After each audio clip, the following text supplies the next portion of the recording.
साथ साथ ये भी कहा कि अंदर खाते कांग्रेस का कमजोर होना ही उनके पतन का कारण बनेगा। वहीं बीजेपी ने जो 400 पार का नारा दिया है उस पर भी कटाक्ष करते हुए नजर आए। उन्होंने कहा कि इस नारे का जवाब जो है जनता बीजेपी को देगी।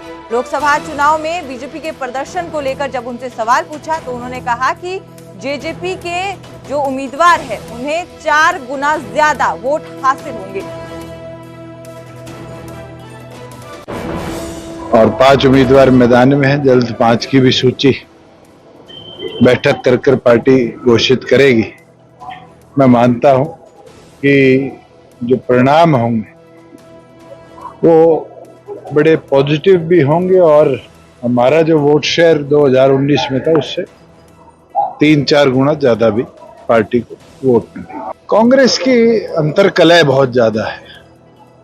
कल जिस तरीके से 3-3, 4-4 बैठकें हुई और उसके बाद भी बेनतीजा रहा, ये दर्शाता है कि कितने कमजोर अंदर खाते कांग्रेस है और ये अंतर्कलह है, ये कांग्रेस का पतन का कारण है। आज ये कहना 400 पार मत के अधिकार के साथ जनता आने वाले दिनों में दर्शाएगी। आज राजस्थान में पहले चरण की पोलिंग रही है 12 और जो इनपुट आ रहे हैं 12 में से 4 या 5 सीट वहां भारतीय जनता पार्टी हार रही है।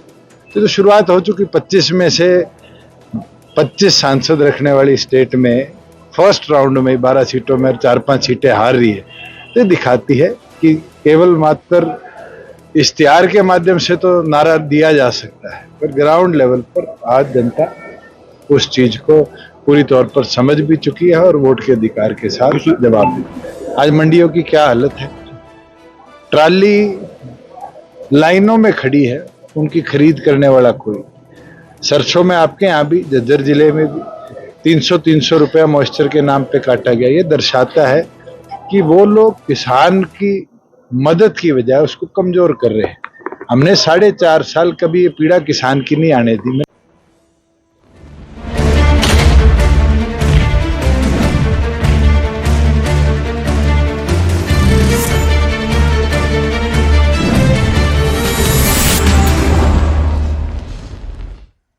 तो अब चुनावी मौसम से निकलकर बात करते हैं आसमान से बरसी आफत की। आपको बता दें कि करनाल में बारिश के साथ ओले गिरे, जिसके बाद गेहूं की पकी फसलों को भारी नुकसान हो गया है।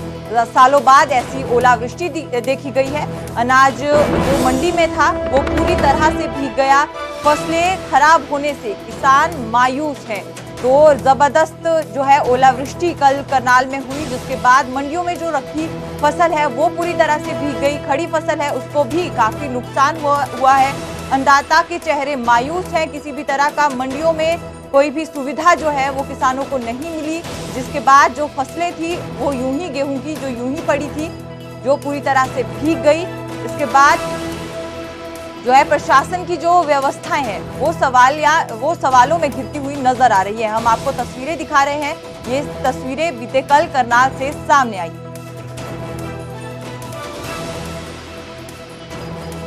सालों बाद करनाल में ऐसी ओलावृष्टि देखी गई और जिससे किसानों को बहुत नुकसान हुआ है। फसल खरीद जो है वो हरियाणा में चल रही है, चाहे वो सरसों हो या गेहूं, लेकिन जो सरसों है उसका उठान जो है वो बहुत सुस्त तरीके से हो रहा है। जिसके बाद जो गेहूं की फसलें जो पड़ी है, पहले ही किसान नाराज हैं कि उनकी लिफ्टिंग में तेजी नहीं हो रही है, लेकिन जितना गेहूं पड़ा है अब वो भी भीग गया। आपको हम तस्वीरें दिखा रहे हैं कि कैसे बोरियों पर जो ओलावृष्टि है वो जम चुकी है। और इसी खबर पर ज्यादा जानकारी देने के लिए हमारे साथ हिमांशु नारंग हमारे साथ जुड़ चुके हैं। हिमांशु, कितना नुकसान करनाल की मंडियों में पहुंचा है, क्योंकि जो तस्वीरें देख रहे हैं वो चिंताजनक है। देखिए, करनाल के इंद्री का इलाका है जहां पर किसानों को काफी नुकसान हुआ है। करीब 65 के आसपास किसान हैं जिन्होंने शिकायत दी है तहसील में कि हमारी फसलें खराब हो गई हैं। अधिकतर फसल मंडी में पहुंच चुकी थी और इसका खामियाजा न सिर्फ किसानों को भुगतना पड़ेगा बल्कि प्रशासन को भी भुगतना पड़ेगा, क्योंकि बहुत सारी फसल ऐसी थी जो खरीद एजेंसियों ने खरीद ली थी, लेकिन शेड के नीचे नहीं थी। कल बारिश होती है, ओलावृष्टि होती है और उसी के कारण फसलें खराब हो जाती हैं। कई किसान ऐसे भी हैं जिन्होंने अभी अपनी फसल काटी नहीं थी, वो खेतों में ही है, उन्हें भी नुकसान पहुंचा है। आज जो तमाम किसान हैं वो इकट्ठे होकर इंद्री के जो तहसील कार्यालय है वहां पर पहुंचे हैं और आश्वासन उन्हें यही दिया गया है कि आपके लिए पोर्टल खुलवाया जा रहा है और जल्द से जल्द जो भी फसल है उसकी गिरदावरी होगी और कोशिश की जाएगी कि आपको उचित मुआवजा दिया जाए। जी हिमांशु, सरकार की तरफ से या प्रशासन की तरफ से जवाब कोई सामने आया हो? क्योंकि शेड की सुविधा नहीं है, उठान बहुत आराम से किया जा रहा है, उसमें कोई तेजी नहीं है, जिससे किसानों को जो है उनकी आमदन भी नहीं मिल रही। ये पहला कोई साल नहीं है जब उठान की समस्या आई हो या लिफ्टिंग की समस्या आई हो। हम हर साल देखते हैं सरकार प्रशासन मिलकर इस बात पर जोर जरूर देती है कि मंडी में व्यवस्था पूरी कर ली गई है, लेकिन जैसे जैसे गेहूं का सीजन आगे बढ़ता है, 20 अप्रैल के आसपास का समय आता है, एकदम पैक। जी शुक्रिया हिमांशु ज्यादा जानकारी देने के लिए। तो आपको बता दें कि करनाल में बारिश के साथ ओले गिरे, जिससे किसानों को जबरदस्त नुकसान हुआ है। खड़ी फसल के साथ साथ जो मंडी में रखी गई फसल थी उसे भी बहुत नुकसान हुआ है।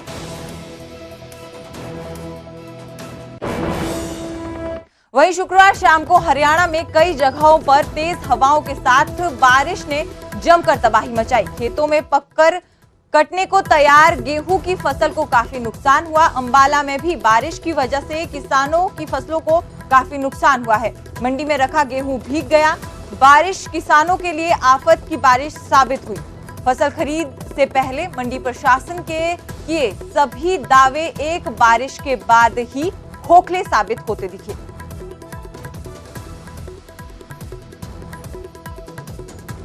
ਉਹਦੇ ਕਰਕੇ ਇੱਥੇ ਟਾਈਮ ਸਿਰ ਵਢਾ ਕੇ ਲਿਆਏ ਆ ਤੇ ਇੱਥੇ ਵੀ ਕੋਈ ਤਿਆਰੀ ਕੱਚੀ ਸੀਗੀ ਇਹਨਾਂ ਦੀ, ਤਾਂ ਹੁਣ ਔਲੇ ਵੀ ਡਿੱਗੇ ਨੇ, ਜ਼ਿਮੀਂਦਾਰ ਤੇ ਮਰਦਾ ਹੀ ਹੈ ਉੱਥੇ ਵੀ ਇੱਥੇ ਵੀ।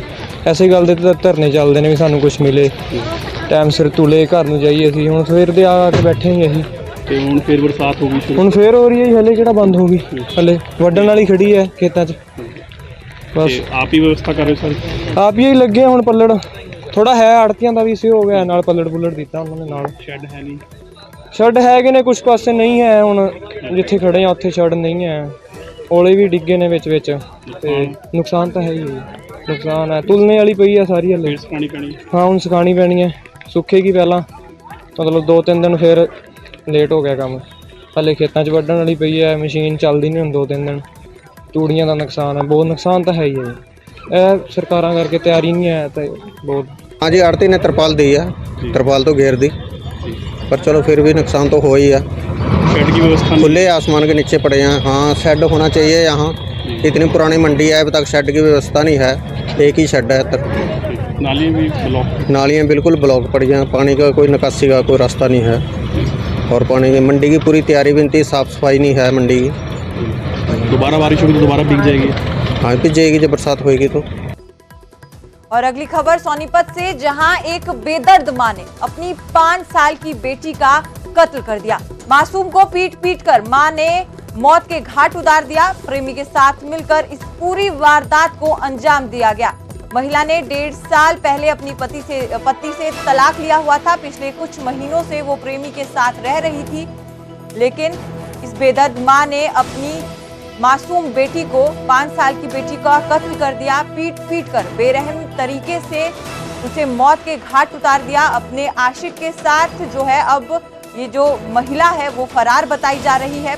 पिछले कुछ महीनों के साथ वो अपने प्रेमी के साथ रह रही थी, अपने पति से तलाक ले चुकी थी, लेकिन सजा जो है मासूम बेटी को दी गई। 5 साल की मासूम की पीट पीट कर हत्या कर दी इस बेदर्द मां ने। रखा वो बुरी घायल कर रखी है, बिल्कुल तो सारे इसके मुंह पर निशान, बहुत बुरा हाल कर रखा है। उसको हमें भी इंसाफ चाहिए इस लड़की के बारे में, उनको भी फांसी होनी चाहिए। कितने दिन की बच्ची थी ये 6-5 साल के लड़के थे जी, बिल्कुल बहुत बुरा हाल कर रखा, कोई देख नहीं सकता इसको। लिल्ली कर रखी जी, बिल्कुल लिल्लू, बहुत बुरा हाल कर रखा। नाखून छीन रखा, नाखून भी खींच रखे, बहुत बुरा हाल हो रहा है। बाल भी पड़ रखे, यहाँ से बाल भी हटे हुए हैं। एक मर्डर का रात पता चला, एक लड़की है करीब 5 साल की, तानवी, उसकी पीट कर हत्या कर दी गई। जो तानवी के फादर हैं फिरोज ने हमें दरख्वास्त दी कि मेरी जो वाइफ है तानवी की माँ, हमारा पहले तलाक हो चुका है, उसने और तानवी का फ्रेंड है पंकज, उन्होंने इसकी पीट कर हत्या कर दी।